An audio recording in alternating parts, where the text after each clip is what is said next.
Hace un tiempo escribí una guía con los suplementos que recomendaba, era una guía bastante escueta, orientada al rendimiento deportivo, a la ganancia de masa muscular, a la salud, y en general muchas personas me decían que era una lista bastante corta de suplementos, que si el resto de los que normalmente se venden consideraba que no servían para nada o que los beneficios que se podían obtener de los mismos eran tan pequeños que no merecía la pena su compra. Bueno, pues hoy te voy a contar si hay alguna actualización, vamos a repasar un poco esa lista de suplementos y en general vamos a ver hasta qué punto nos pueden ayudar cuando tenemos objetivos como los que acabo de comentar. Así que bienvenidos una semana más al podcast de Café y Hierros. Yo soy Iván Llamazares de lifters.es. Me encontráis por ahí, la newsletter en la que cada semana comparto más contenido vía email. Y como digo, en general hay que partir de la base de que los suplementos como tal no son necesarios. Si cumplimos ciertos mínimos, por ejemplo, nos alimentamos correctamente, descansamos bien, entrenamos con intensidad, tenemos un buen programa pautado, bueno, pues en general vamos a conseguir buenos resultados. Nuestra forma física va a ser muy buena, vamos a tener energía por las mañanas, vamos a descansar súper bien por las noches, además vamos a rendir también a nivel cognitivo en otras tareas del día a día. En definitiva, partiendo de esta base, no es necesario suplementar con absolutamente nada.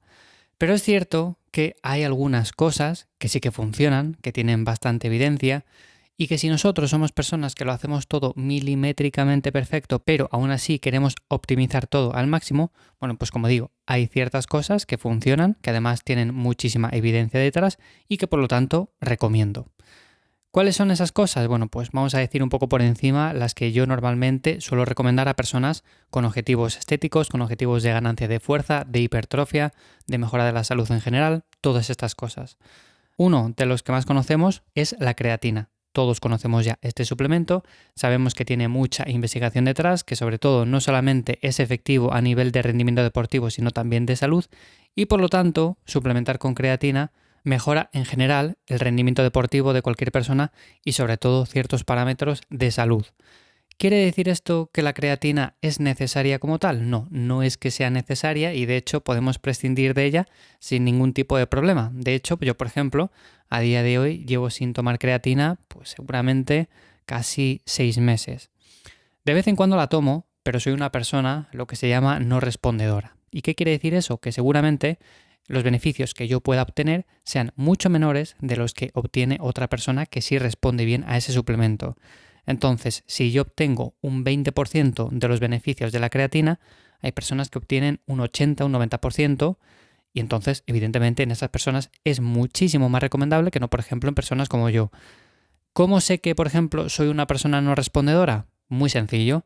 Sabemos que a partir de cierta carga de creatina, cuando por ejemplo vamos a entrenar, somos capaces de hacer alguna repetición más, de subir un poco el peso.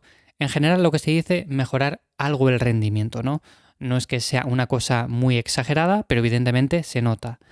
Cuando, por ejemplo, ya llevamos unas cuantas semanas tomando la creatina, vamos a entrenar y vemos que la cosa sigue parecido, por no decir idéntica, y de hecho, si eliminamos este suplemento y vemos que seguimos progresando exactamente igual, que los resultados son similares de tomarlo a no tomarlo, pues evidentemente estamos ante un caso en el cual lo más probable es que seamos una persona no respondedora. Así que, como digo, hay personas que no responden muy bien, entonces en ese caso lo podemos tomar únicamente por salud porque tiene sus beneficios, pero en este caso a nivel de rendimiento pues quizás no es tan aconsejable. Tenemos más suplementos que funcionan también muy bien, como por ejemplo la cafeína. En este caso yo, por ejemplo, soy totalmente lo opuesto a la creatina, respondo muy bien a la cafeína y de hecho soy muy sensible a la misma, por lo tanto no necesito tomar una dosis muy alta para ver una mejora bastante notable en el rendimiento. Hay personas que sí, hay personas que se toman 2 cafés, 3 cafés, 4 cafés y que aún así están calmadas, sienten cierta activación pero tampoco es algo exagerado y por lo tanto en esos casos hay que ir probando con la dosis. Pero normalmente, como digo, es un suplemento que también funciona, que también tiene su evidencia a nivel de salud y por lo tanto es otro de los que recomiendo. Tenemos más, por ejemplo, la proteína de suero, que más que un suplemento lo podríamos considerar como un alimento. Y tenemos incluso también ciertas vitaminas o minerales que en el caso de que nos detecten alguna deficiencia a través de algún análisis, bueno, pues lo podemos tomar Y como digo, son suplementos que también tienen su evidencia, que están muy bien, que además son suplementos que tampoco son muy costosos, como por ejemplo el magnesio, la vitamina D, vitamina K y todas estas cosas. Pero bueno, la lista es relativamente corta y de hecho cualquier persona que por ejemplo quiera ganar masa muscular, perder grasa, mejorar su forma física, mejorar su salud, en general no necesita ningún suplemento y los únicos casos en los cuales yo lo recomiendo es cuando, por ejemplo, somos personas que queremos optimizar un poco todo el proceso. Pero en ningún caso debemos tomarlos pensando que son la panacea, que son algo que nos va a dar unas ganancias el doble o el triple de lo que llevamos hasta la fecha, ni nada de eso.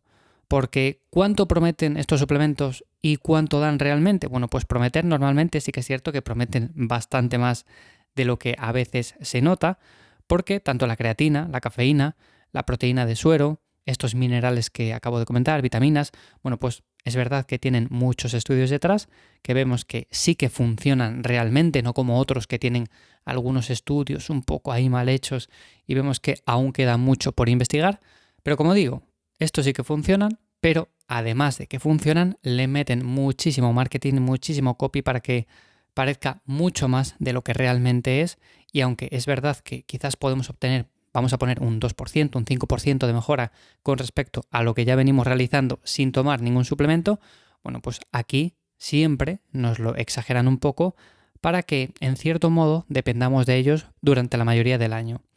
Si tomas la suficiente proteína, no va a ser necesario que suplementes con proteína de suero. Si comes de forma variada, si eliges buenos alimentos, nutritivos, bueno, pues en general tampoco va a ser necesario que utilices suplementos de vitaminas o minerales. Lo mismo que, por ejemplo, si te expones al sol y vives en una zona en la cual hace buen tiempo la mayoría del año.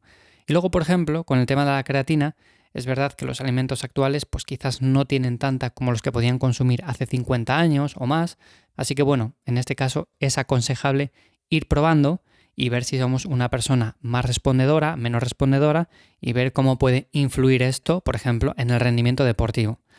Si tu presupuesto es ajustado, mi recomendación es que no pienses que sin ellos no vas a lograr absolutamente nada. De hecho, muchas personas llegan a un punto en el cual podríamos decir que son personas intermedias avanzadas y de repente se les ilumina un día la bombilla y dicen, no, pues voy a comprar estos suplementos porque me lo recomiendan y yo considero que así creo que voy a mejorar mucho más. Y no se dan cuenta de que han llegado a un punto muy avanzado, sin suplementos, y que probablemente a partir de este punto las ganancias, los resultados, van a ser menores, precisamente porque ya son muy avanzados y evidentemente con el paso del tiempo cuesta más ir progresando. Pero bueno, que aún así, como digo, les podemos utilizar sin problema. No representan tampoco mucho presupuesto si hablamos mensualmente. Tampoco es que sean necesarios, evidentemente, son como tal suplementos, suplementan deficiencias y por lo tanto, si no las tenemos, no las necesitamos cubrir. Y por último, tenemos muchas otras cosas, evidentemente, cuando vamos a cualquier tienda de suplementos tenemos multitud de botes de diferentes colores, con diferentes nombres, unos que nos ayudan a mejorar nuestra testosterona, otros que nos ayudan a nivel cognitivo, otros que nos ayudan, por ejemplo, a obtener mayor bombeo en los entrenamientos. Todo esto es mucho marketing, evidentemente, para vender más. Muy poquitos cuentan con el suficiente respaldo, la suficiente evidencia como para utilizarlos, por lo tanto, yo recomendaría mejor guardar la tarjeta y utilizar únicamente estos simplemente para probar si realmente nos ayudan a mejorar un poquito en nuestro entrenamiento, en nuestro día a día, y a partir de ahí ya es un tema personal el seguir usándolos o no. Así que bueno, si quieres guías como esta de los suplementos y otras que vienen en camino, te animo a que te apuntes en lifters.es, la newsletter en la que cada semana comparto más contenido vía email y sobre todo en la que ayudo a personas a entrenar mejor, a ganar músculo, a perder grasa de una manera más sencilla y eficiente. Así que bueno, te dejo los enlaces en las notas del episodio y sin más, hasta aquí el episodio de esta semana de Café y Hierros. Espero que estés disfrutando del verano y nos escuchamos la semana que viene. ¡Chao!